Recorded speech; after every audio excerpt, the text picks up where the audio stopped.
Yikes. I feel like Muhammad Ali just clocked me right across the head. Yeah. There's some crazy news out of Sarasota. As, of course, we're taping this, so we don't have every detail or everything tied up right now. But you hear Bradish mentioned and you hear Means mentioned, and that's just horrible to hear. So, I mean, fingers crossed for some of these guys that it'll be on the better end of it. But obviously it shifts some things around now, and we were wondering, is Tyler Wells going to go to the bullpen? I think now Tyler Wells has to go back to the rotation, and the Orioles have to kind of piece it together here. Yeah, well, our initial thinking here, Steve, was we were going to talk about some of the non-roster invitees. We know you're our prospect guru here. We'll start with the pitchers, I suppose, because part of that conversation was, hey, you've got three exciting arms, top 30 prospects in Chase McDermott, Cade Povich, and Justin Armbruster here. The initial conversation was going to be, what do you want to see from those guys at Big League Camp? Now, I think the conversation shifts a little bit to what do you need to see from them at Big League Camp? Yeah, that's interesting, because the messaging from the team, or it felt like their thought process on guys like Povich and McDermott was they need to go back to AAA. We know Cade Povich had a 5 ERA. McDermott had a little bit of a better year on the stat sheet, that they need more seasoning at AAA. And I don't think that will change because of some of this news, but a door is ajar for those guys, you know, to maybe go out and have a great start to their season, and an opportunity could open up sooner than we thought. Yeah, especially a guy like Chase McDermott, who put up quality numbers at AAA Norfolk last year. All of a sudden, you could be looking at that timeline progressing a little bit, maybe for somebody like Seth Johnson as well. But let's shift the conversation onto something a little bit more exciting here. We know the big topic of conversation at spring training with the non-roster invitees is, of course, Jackson Holliday, the #1 prospect in all of baseball. Steve, from the conversations that you have been having, from what you've been hearing, what do you think the odds are that Jackson Holliday cracks this opening day roster? I say they're good. And I follow up with what Mike Elias told us in Nashville, that there's a pretty good chance this kid is going to make it. Now, we have to keep in mind that even the biggest Oriole stars struggled initially in the major leagues. Maybe not Gunnar, but when he started the second year back last year, he did struggle. Well into May, there was talk of Birdland, should they send this kid down? Adley Rutschman went 20 games without an RBI, I'm pretty sure. Had like a 180 average or something. So here's the question about Jackson. If he has a start like that, can he handle it, and can the Orioles withstand that? Would they stick with him? I think he absolutely could handle it, because this kid, while he looks 16, has 30-year-old maturity. I mean, he just really understands the game, the process. He knows what's going on. And would the Orioles stick with him? I think, yes, they would, like they stuck with Gunnar. This is one of their top kids. They're not going to bail on him with a 2 for 20. And just so much talent here. I mean, here's a crazy comparison, but this is what I see. I'll say it. I see Bobby Witt left-handed, but I'm not Bobby Witt today. Jackson's not ready to produce those numbers today, but in 2 or 3 years, the numbers that Witt is doing now, maybe not steals. Jackson's not as fast as Bobby Witt, but other numbers, I think he can approach some of them. Homers, it maybe comes up short, but this kid's going to be a stat sheet filler. Yeah, I mean, a really high 5-tool potential type of player for Holliday there.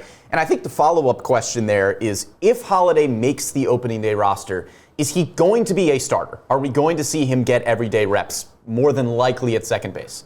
I think the Orioles are going to do what they've been doing and put the best lineup out that night, so there might be some platooning in there. But I think when they look at Jackson Holliday and Gunnar Henderson, those guys are not going to be off the field very much if they're on the team. And if you're going to have Jackson Holliday on your team, it's not to play 2 or 3 times a week right now. That wouldn't be doing him a service. So I think, maybe he would sit against some tough lefties, or if he has a tough series, they sit him a little bit, but he's not going to do much sitting if he's in Baltimore in April and March 28th.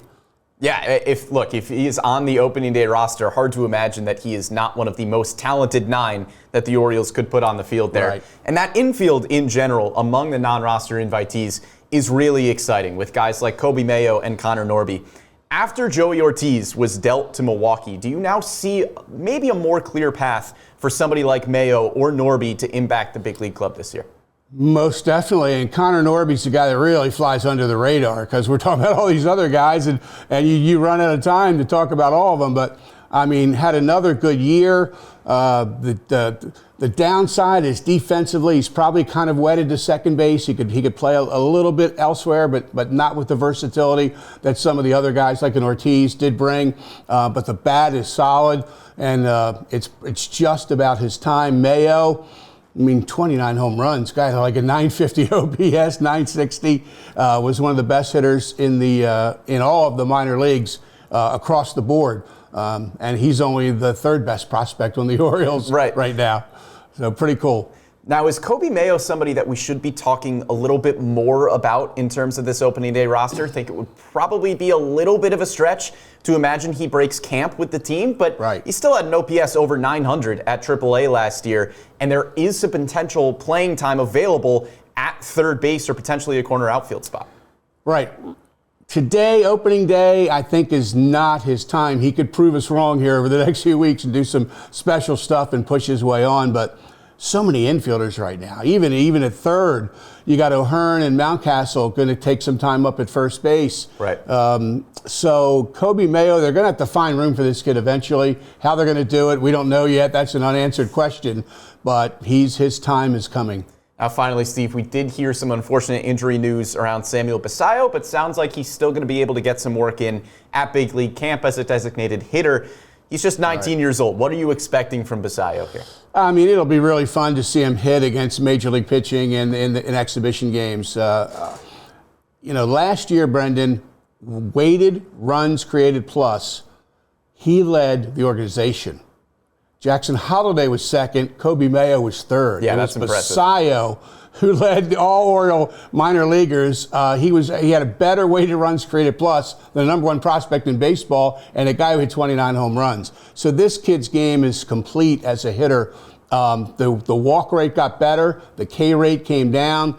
He's not just a homer guy who runs into a few with big power. He's a good hitter who also hits home runs. Hit tool, power tool, plate discipline. 19 years old. So exciting what he can do, and the exit velocities are loud. So this will be a fun year. He should probably start at Bowie. He's going to hit a lot of home runs in that ballpark in Bowie. Oh, yeah, would imagine so. And it's going to be a lot of fun to see some of these top prospects down in Sarasota at Big League Camp. We know our MASN Orioles insider, Steve Melewski, is going to have us covered all the way. Steve, thank you so much. Thanks, Brendan.